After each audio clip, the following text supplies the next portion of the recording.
భారతీయ జనతా పార్టీలో కీలక నేత అమిత్ షా. పేరుకి జాతీయ అధ్యక్షుడు నడ్డా ఉన్న నిర్ణయాలన్నీ కూడా పొత్తులకు సంబంధించి ఆన్ బిహాఫ్ ఆఫ్ తీసుకునేటువంటిది నరేంద్ర మోడీకి అనుకూలంగా, నరేంద్ర మోడీ కోసం లేదా భారతీయ జనతా పార్టీ కోసం నిర్ణయాలు తీసుకునేటువంటి వ్యక్తి అమిత్ షానే. అలాంటి అమిత్ షా తాజాగా టైమ్స్ నౌకు సంబంధించినటువంటి గ్లోబల్ సమ్మిట్లో మాట్లాడినటువంటి సందర్భంలో ఇతర అంశాల మీద చర్చలు ఒక ఎత్తు, ప్రత్యేకించి పొత్తులకి సంబంధించి మాట్లాడినటువంటిది మరొక ఎత్తు.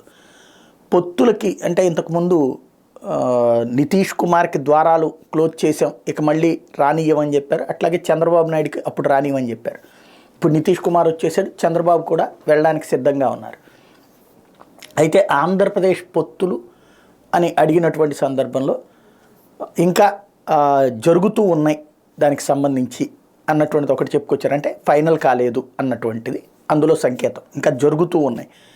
అదే సందర్భంలో మేమేం ఫ్యామిలీ ప్లానింగ్ చేయట్లేదు, విస్తృతమైనటువంటి కూటమితో వెళ్ళాలనుకుంటున్నాం అనేది చెప్పుకొచ్చారు. ఆల్రెడీ అకాలీదళ్ ఒకవైపు, తెలుగుదేశం పార్టీ రావడానికి మరొక వైపు సిద్ధపడుతున్నటువంటి సందర్భంలో ఈ స్టేట్మెంట్ అంటే పొత్తులు ఫైనల్ కాలేదు, పొత్తులకు సంబంధించినటువంటి చర్చలు జరుగుతున్నాయి అన్నటువంటిది ప్రధానమైనటువంటి అంశం. దీంతో రాజకీయంలో అంటే తెలుగుదేశంతో పొత్తు దాదాపుగా ఖాయమైనట్టేనన్నటువంటి సంకేతం అమిత్ షా మాటలను బట్టి అర్థమవుతుంది.